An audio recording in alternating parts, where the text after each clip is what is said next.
Sir ಇದ್ರಾಗ ಏನು ಹಾಕಿರಿ ಸರ್? ಸರ್ ಇದು ಹಸಿರೆಲೆ ಗೊಬ್ಬರ ಸರ್. ಈಗ ತಿಪ್ಪಿ ಗೊಬ್ಬರ ಸಿಗ್ತಾ ಇಲ್ಲ ಸರ್, ಯಾರ ಬಲ್ ಬಿ ದನ ಇಲ್ಲ. ಹಿಂಗಾಗಿ ಹಸಿರೆಲೆ ಗೊಬ್ಬರ ಡ್ಯಾಂಚ ಅಥವಾ ಶಣಬು. ಈಗ ಇದು ಶಣಬ ಅದ ಸರ್. ಈಗ 8 ದಿನ ಆಯ್ತು ಸರ್ ಇದನ್ನ ಬಿತ್ತಿ. ಇದು 40 ದಿನಕ್ಕೆ 45 ದಿನಕ್ಕೆ ಒಳಗೆ ಮಲ್ಚ್ ಮಾಡ್ತೇವೆ ಸರ್. ಅದ್ರ ಬಾದ್ ಮಲ್ಚ್ ಮಾಡಿದ್ಮೇಲೆ ಎಷ್ಟು ದಿನದ ಬಾದ್ ಮತ್ತೆ ನೆಕ್ಸ್ಟ್ ಅದು ಒಂದು 45-50 ದಿನಕ್ಕೆ ಹೊಡೆದಾಕ್ತೇವೆ ಸರ್. ಒಂದು ಇಷ್ಟು ಟೊಂಕಿನ ಲೆವೆಲ್ ಬಂತು ಅಂತಂದ್ರೆ ಹೂವು ಚಟ್ಟಿಗೆ ಬರ್ತಾರ, ಕಾಯಿ ಹೂವಕ್ಕೆ ಬಂತು ಅಂದ್ರೆ ಹೊಡೆದಾಕ್ತೇವೆ ಸರ್. ಅಲ್ಲಿ ಹೂವು ಕಾಣಿಸ್ತು ಅಂದ್ರೆ ಹೊಡೆದಾಕ. ಹೊಡೆದಾಕಿನ ಮೇಲೆ ಎಷ್ಟು ದಿನ ಬಿಟ್ಟು ಬಿಡ್ತೀರಿ ಭೂಮಿಗೆ? ಒಂದು 8 ದಿನದಾಗ ಕೊಳ್ತೈತೆ ಸರ್, ಇರಲ್ಲ. 15 ದಿವಸದಾಗ ಹೋಯ್ತದ. ಅಲ್ಲಿ ನೇಗಿಲು ಅಥವಾ ಕುಂಟಿ ಬೇರೆ ಯಾವ್ದಾರ ಒಳಗೆ ಒಂದು ಆಡಿಸಿದ್ರೆ ಒಳಗೆ ಏನೂ ಇರಲ್ಲ, ಎಲ್ಲ ಗೊಬ್ಬರ ಆಗ್ಬಿಡ್ತದೆ. ಹಾಂ ರೀ. ಆಮೇಲೆ ಏನು ಬಿತ್ತದ ಮುಂದೆ ಮತ್ತೆ ಟೊಮೆಟೊ ತೊಗೊಂಬದ್ದ ಸರ್ ಇದು. ಹಾಂ ರೀ. ಟೊಮೆಟೊ ಅಥವಾ ಮುಂದಿನ ವರ್ಷ ಅಲ್ಲ ತೊಗೊಂಬದ್ದ, ಶುಂಠಿ ತೊಗೊಂಬದ್ದ ಅಂದ್ರೆ 1 ವರ್ಷ ಮೊದಲೇ ಶಣಬ ಹಾಕಿ ಭೂಮಿ ಕಾಯ್ದಿಕ್ತೇವೆ ಸರ್ ಅದು. ಹಾಂ ರೀ. ಹಸಿರು ಗೊಬ್ಬರ ಮಾಡ್ಕೊತೀವಿ ಅದ್ರ. ಹಾಂ ರೀ. ಇದೇನು ಸರ್ ಸೋಲಾರ್ ಸಿಸ್ಟಮ್ ಮಾಡಿಟ್ಟಿರಿ? ಇದು ಸೋಲಾರ್ ಅದ ಸರ್. ಇದು ಸರ್ಕಾರದಿಂದ ನಾವು 85,000 ರೂಪಾಯಿ ನಾವು ಕೊಟ್ಟೇವಂದ್ರೆ ಬಾಕಿ ಅಮೌಂಟ್ ಅವ್ರು ಕೊಡ್ತಾರೆ ಸರ್. ಸಬ್ಸಿಡಿ ಇದೆ ಸರ್ ಇದಕ್ಕೆ. ಹಾಂ ರೀ. ಚಾಲು ಅದ ಸರ್ ಈಗ ಸದಾ ಚಾಲು ಅದ ಸರ್. ಅದರಿಂದ ಎಷ್ಟು ಕರೆಂಟ್ ಉತ್ಪಾದನೆ ಆಗ್ತದೆ ಸರ್? ಸರ್ ಬಿಸಿಲು ಇತ್ತು ಅಂತಂದ್ರೆ ನೈಟ್ ಒಂದು ಸ್ವಲ್ಪ ವೀಕ್ ಆಯ್ತು ಸರ್, ವೋಲ್ಟೇಜ್ ಸಿಗಲ್ಲ. ಡೇದಾಗಂತೂ ಈ ನಮ್ಮನೆ ಬಿಸಿಲಿದ್ರೆ ಫಸ್ಟ್ ಕ್ಲಾಸ್ ನಂಬರ್ 1 ನಡೀತದೆ ಸರ್. ಎಷ್ಟು 1-2 ಮೋಟರ್ ನಡೀತಾವೆ ಸರ್? ಇಲ್ಲ, ಒಂದೇ ಮೋಟರ್ ಸರ್ ಇದು. ಇದು 7.5 HP ಕೂಡಿಸ್ಕೊಂಡಿದ್ದೇವೆ ನಾವು. ಅವ್ರು 5 HP ಕೊಡ್ತಾರ, 10 HP ಕೊಡ್ತಾರ, 7.5 HP ಕೊಡ್ತಾರ. ನಾವು 85,000 ರೂಪಾಯಿ ಸೇರ್ ಅಮೌಂಟ್ ಕಟ್ಟಿವಿ ಸರ್ ಇದಕ್ಕೆ. ಡೀಪು 400, 350. ಹಾಂ ರೀ. ಮ್ಯಾಕ್ಸಿಮಮ್ 1 ಮೋಟರ್ ನಡೀತದೆ ಅನ್ಕೋ. 1 ಮೋಟರ್ ನಡೀತದೆ ಸರ್. ಹಾಂ ರೀ. ಬಿಸಿಲಿತ್ತು ಅಂದ್ರೆ ಮಳೆಗಾಲದಾಗ ಕಷ್ಟ. ಡೇದಾಗ ನಡೀತದೆ ಸರ್, ನೈಟ್ದಾಗ ಸ್ವಲ್ಪ ವೀಕ್ ಆಯ್ತು ಸರ್. ವೀಕ್ ಆಯ್ತು. ಹಾಂ ರೀ. ಸರ್ ಇದೇನು ಪಪ್ಪಾಯ ಹಚ್ಚಿರಿ ಸರ್? Papaya ಹಚ್ಚಿವಿ sir. ಎಷ್ಟು ಎಕರೆ ಅದ ಸರ್? 4 ಎಕರೆ ಅದ ಸರ್. 4 ಎಕರೆ ಸರ್. 4 ಎಕರೆ ಹಚ್ಲಾಕ ಇನ್ವೆಸ್ಟ್ಮೆಂಟ್ ಎಷ್ಟು ಬಂತು? ಎಷ್ಟು ದಿನದ ಎಷ್ಟು ವ್ಯತ್ಯಾಸ ಇಟ್ಟಿರಿ ಸರ್? ಇದು ಪಪ್ಪಾಯ ಹಚ್ಚಲ್ಕಿಂತ ಮೊದಲ ಹಸಿರೆಲೆ ಗೊಬ್ಬರ ಹೊಡೆದೇವು ಸರ್. ಎಕರ್ಗೆ 30 ಕಿಲೋ ಶಣಬು ಬಿತ್ತಿದೇವು ಸರ್. 3 ತಿಂಗಳಿಗೆ ಅದಕ್ಕೆ ಒಳಗೆ ಹೊಲದಾಗೆ ಹೊಡೆದಾಕಿದೆವು, ಮಲ್ಚ್ ಮಾಡಾಕಿದೆವು ಒಳಗೆ.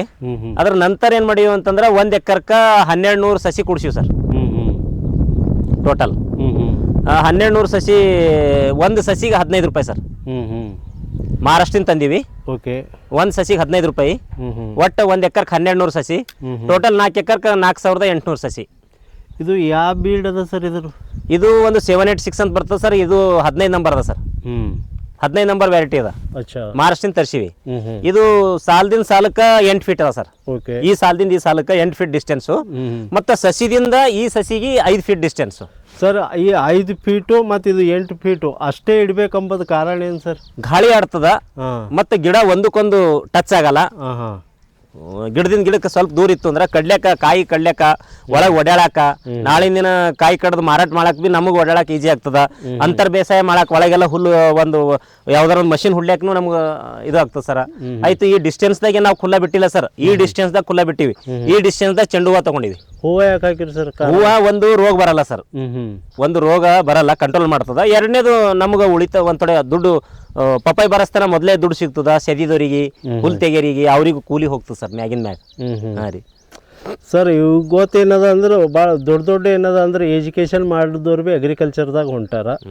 ಬಟ್ ಥೋಡೆ ಮಂದಿ ಸಕ್ಸಸ್ ಆಗ್ಲತ್ತಾರ, ಥೋಡೆ ಮಂದಿ ಆಗ್ಲತ್ತಿಲ್ಲ. ಅದರ ಕಾರಣ ಏನು ಅಂತೀರಿ ಸರ್ ನಿಮಗೆ ಕೇಳಿದ್ರೆ? ಸಕ್ಸಸ್ ಆಗ್ಲಕ್ಕ ಕರೆಕ್ಟ್ ಟೈಮಿಗೆ ನಾಟಿ ಮಾಡೋದು, ಕರೆಕ್ಟ್ ಟೈಮಿಗೆ ಗೊಬ್ಬರ ಅದಕ್ಕೆ ನೀರು ಬಿಡೋದು, ಕರೆಕ್ಟ್ ಟೈಮಿಗೆ ಎಲ್ಲ ಟೈಮಿನ ಪ್ರಕಾರ ಮಾಡಿದೀವಿ ಅಂದ್ರೆ 100% ಸಕ್ಸಸ್ ಆಗ್ತೀವಿ ಸರ್. ಇಲ್ಲ ಅಂತಲ್ಲ.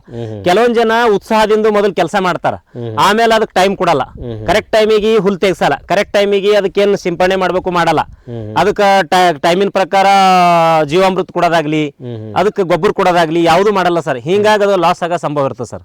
ಕರೆಕ್ಟ್ ಟೈಮಿಗೆ ಮಾಡಿದೆವು, ಟೈಮ್ ಕೊಟ್ಟೆವು. ಈಗ ನಾವು ಡೈಲಿ ಮುಂಜಾನೆ ಮಸ್ಕಿನಾಗ ಎದ್ದೇವೆ ಅಂದ್ರೆ 5ಕ್ಕೆ ಪೈಲ ಹೊಲ ಕಡೆ ಬರ್ತಾ, 5ಕ್ಕೆ ಬಂದು ಎಲ್ಲ ಹೊಲಗಳಿಗೆ ನೋಡ್ತೇವೆ. ಯಾವ್ದು ಕೀಟ ಅದ, ರೋಗ ಅದ, ಏನ್ ಬಿದ್ದದ, ಮತ್ತೆ ಎಲ್ಲಿ ನೀರು ಬಂದದ, ಸಸಿ ಒಣಗ್ಲತ್ತದ, ಎಲ್ಲ ತಿಳ್ಕೊತೇವೆ ಸರ್ ಮುಂಜಾನೆ. ಹಾಂ ರೀ. ಸರ್ ಇದಕ್ಕೆ ಓನ್ಲಿ ಪಪ್ಪಾಯಿಗೆ ಏನೇನು ಮೇನ್ ಸ್ಪೆಷಲ್ ಏನೇನು ಮಾಡ್ಬೇಕಾಯ್ತದೆ ಸರ್? ಸ್ಪೆಷಲ್ ಅಂತ ಏನಿಲ್ಲ ಸರ್. ಒಂದು ನಾಟಿ ಮಾಡಿದ ಒಂದು 3 ತಿಂಗಳಿಗೆ ಮಣ್ಣು ಏರ್ಸ್ಬೇಕು ಸರ್, ಡೋಬ್ ಏರ್ಸ್ಬೇಕು. ಇದು ಏರ್ಸಿವಲ್ಲ ಸರ್, ಏರ್ಮಡಿ. ಹೌದೌದು, ಏರ್ಮಡಿ ಏರ್ಸ್ಬೇಕು. ಅದರಿಂದ ಗಿಡ ಹೊಳ್ಳಲ್ಲ. ಒಂದು ಗಿಡಕ್ಕೆ ಒಂದು ಶಕ್ತಿ ಬರ್ತದ ಅದಕ್ಕೆ ತಾಳ್ಕೊಲಿಕ್ಕೆ. ಎರಡನೇದು ಒಳಗೆ ಹುಲ್ಲು ಇರ್ಬಿಡ್ಬೇಡ ಸರ್. ಇಲ್ಲಿ ನೋಡ್ರಿ ಸರ್, ನೀವು ಇಲ್ಲಿ ಬಂದು ನೋಡ್ರಿ ಸರ್. ಇದು ಹುಲ್ಲಿಲ್ಲ ಸರ್. ಹಾ, ಹುಲ್ಲಿಲ್ಲ ಅಂತಂದ್ರ ನಾವು ಕೊಟ್ಟಿದ್ದೆಲ್ಲ ಗೊಬ್ಬರ ಗಿಡ ತೊಗ್ತದ ಸರ್. ಇಲ್ಲ ಅಂದ್ರೆ ಹುಲ್ ತಿಂತದ ಅದು. ಹಾ, ಎರಡನೇದು ಕರೆಕ್ಟ್ ಸರ್.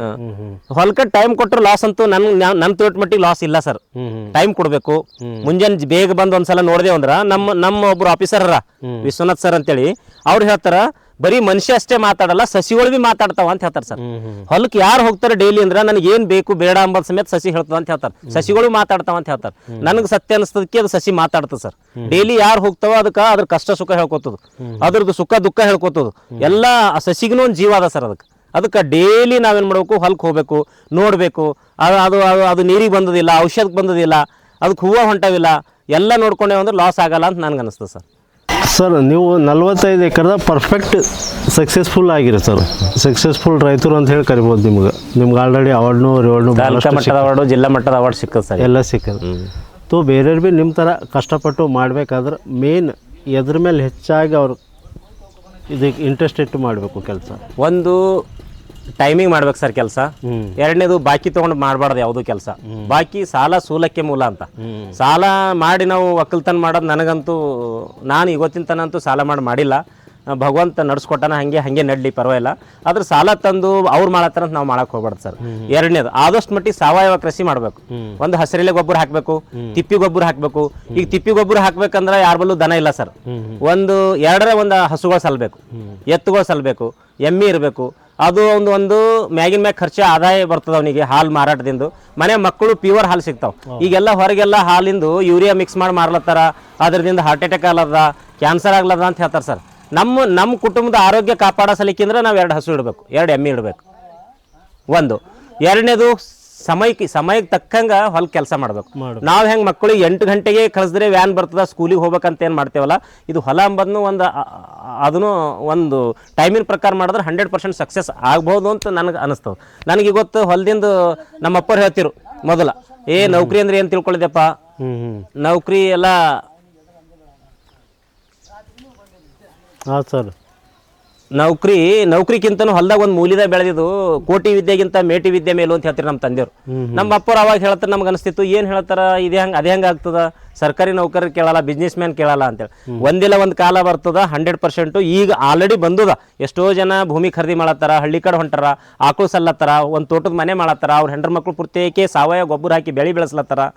ಒಂದು ಆರೋಗ್ಯನೂ ಚಂದ ಇರ್ತದ, ಒಂದು ಹೊಲನೂ ಚಂದ ಇರ್ತದ. ನಾವು ಜಾಸ್ತಿ ಗೊಬ್ಬರ ವಿಡಿಸೈಡ್ ಎಲ್ಲ ಹೊಡೆದು ಎಲ್ಲ ಹುಲ್ಲಿನ ಮಧ್ಯೆಲ್ಲ ಹೊಡೆದು ಭೂಮಿ ಬಂಜಾರ ಮಾಡತ್ತಿದ್ದೇವೆ. ಇದು ಭೂಮಿ ಬಂಜಾರ ಆಗ್ಲತ್ತಿಲ್ಲ. ಇನ್ನೊಂದು 15-20 ವರ್ಷದಾಗ ನಾವು ಬಂಜಾರ ಆಯ್ತೇವೆ, ನಮಗೂ ನಮ್ಮ ಮಕ್ಕಳಿಗೆ ಮುಂದೆ ಕುಡಿ ಆಗಲ್ಲ ಅಂತ ನಂಗೆ ಅನಿಸ್ತದೆ. ಇವತ್ತು ನಾವು ಒಂದು ಬೆಳೆ ತೆಗಿಬೇಕಂದ್ರೆ ಎಷ್ಟು ಸಲ ನಾವು ಗೊಬ್ಬರ ಸರ್ಕಾರಿ ಗೊಬ್ಬರ ಹಾಕ್ಲಿದ್ದೇವೆ, ಎಷ್ಟು ಸಲ ಔಷಧ ಹೊಡೆದಿದ್ದೇವೆ ವಿಚಾರ ಮಾಡಿ. ಒಂದು ಸಲ ಬೀಜ ಉಪಚಾರ ಮಾಡಕ್ಕಂತೇಳಿ ಒಂದು ಕೆಮಿಕಲ್ ಒರೆಸ್ತೀವಿ. ನಂತರ 15-20 ದಿವ್ಸಕ್ಕೆ ಒಂದ್ಸಲ ಹುಲ್ಲಿನ ಮದ್ದು ಹೊಡಿತೀವಿ ಸರ್, ಔಷಧ ಹೊಡಿತೀವಿ ಹುಲ್ಲಿನ ಮದ್ದು. ನಂತರ ಪೆಸ್ಟಿಸೈಡ್ ಹೊಡಿತೀವಿ, ಹುಳದ ಕಾಟ ಆಗಲ್ಲ ಅಂತೇಳಿ. 4-5 ಸಲ ಔಷಧ ಸಿಂಪಡಣೆ ಮಾಡಿದ ಮ್ಯಾಕ ಆ ಒಂದು ಸಿಂಪಡಣೆ ಮಾಡಿದಂಥ ಔಷಧ ಭೂಮಿ ಮ್ಯಾಗ ಆಗಲಿ ಅಥವಾ ಎಲಿ ಮ್ಯಾಗ ಆಗಲಿ ಬಿದ್ದಾಗ, ಮಳೆ ಬಿದ್ದಾಗ ಅದ್ರ ಗಂಟ ಹರ್ಕೊಂಡು ಹೋಗಿ ಬೋರ್ವೆಲ್ಲು ಬಾವಿಗಳಿಗೆ ಹೋದಾಗ ವಿಷದ ನೀರು ಕೊಂಡು ನಾವು ಜೂನ್ ಜುಲೈದಾಗ ಆಗಸ್ಟ್ದಾಗ ಎಷ್ಟು ಮಂದಿ ನೀವು ಬೇಮಾರ್ ಬೀಳ್ತಾರೆ ಹಾಸ್ಪಿಟಲ್ದಾಗ ಜನ ನೋಡ್ರಿ. ಅದರಿಂದ ಪರಿಣಾಮ ಬೀರ್ತದೆ ಅಂತ ನನ್ನ ಅನಿಸಿಕೆ ಅದ. ಆದಷ್ಟು ಮಟ್ಟಿಗೆ ಸಾವಯವ ಗೊಬ್ಬರ, ಹಸಿರೆಲೆ ಗೊಬ್ಬರ, ಮನೆಗೆ 2 ಹಸು ಸಲ್ಬೋದು ಮಾಡಬೇಕು ಅಂತ ನನ್ನ ಅನಿಸಿಕೆ ಅದ sir. Okay sir, thank you. ಭಾಳ ಒಳ್ಳೆ ಮಾಹಿತಿ ಕೊಟ್ಟಿರಿ. ನಮಸ್ಕಾರ, ಧನ್ಯವಾದ ಸರ್. Farm house sir? ಹಾಂ ಸರ್, ಫಾರ್ಮ್ ಹೌಸ್ ಸರ್. ದನ ಕರು ಎಲ್ಲ ಮಾಲು ಆಳ್ಮನುಷ್ಯರೆಲ್ಲ ಇರ್ತಾರೆ ಸರ್. ಇಲ್ಲಿ ಹೊಲದಾಗ ಕಟ್ಟಿವಿ, ಫಾರ್ಮ್ ಹೌಸ್ ಮಾಡಿವಿ ಸರ್. ಅದ್ರದ್ದು ಹೆಸರೇ ಭೂಮಿ ತಾಯಿ ಆಶೀರ್ವಾದ ಸರ್. ಭಾಳ ಒಳ್ಳೇದು ಮಾಡಿ. ಹಾಂ ರೀ, ಈ ಥರ ಯಾರನ್ನೂ ಬರ್ದಿಲ್ಲ. ಹಾಂ ರೀ, ಭೂಮಿ ತಾಯಿ ಆಶೀರ್ವಾದ ಕಾರಣ ಏನು ಅಂದ್ರೆ ನಮ್ಗೆ ಸಕಲ ಸಂಪತ್ತು ಐಶ್ವರ್ಯ ಸಿಕ್ಕಿದ್, ನೆಮ್ಮದಿ ಸಿಕ್ಕಿದೆ ಭೂಮಿದಿಂದ ಸರ್. ನಮ್ಮ ತಾಯಿ ತಂದೆ ಅಂತೂ ಮಾಡ್ಯಾರ, ಅದ್ರ ಬಾದ್ ಬಿ ನಮಗೆ ಭೂಮಿ ಎಲ್ಲ ಸಕಲ ಗೌರವ, ಸಕಲ ಆಸ್ತಿ ಸಂಪಾದನೆ ಎಲ್ಲನೇ ಕೊಟ್ಟವು ಸರ್. ಕರೆಕ್ಟ್. ಹಾಂ ರೀ, ಹಿಂಗಾಗಿ ಭೂಮಿ ತಾಯಿ ಆಶೀರ್ವಾದ ಇಕ್ಕಿದೆ ಸರ್. ಅದು ಬನ್ನಿ ಸರ್, ನೋಡೋಣ. ಬರ್ರಿ ಸರ್, ಒಳಗೆ ಬರ್ರಿ ಸರ್.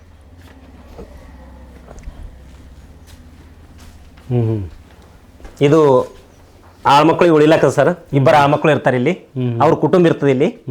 ಮತ್ತು ನಾವೆಲ್ಲ ರಾಶಿ ಆಗಿದ್ದು ತೊಗರಿ ಸೋಯಾ ಎಲ್ಲ ಇಲ್ಲೇ ಹಚ್ಚಿಕ್ತೀವಿ ಸರ್. ಎಲ್ಲ ಒಂದು 6 ರೂಮ್ ಇವ.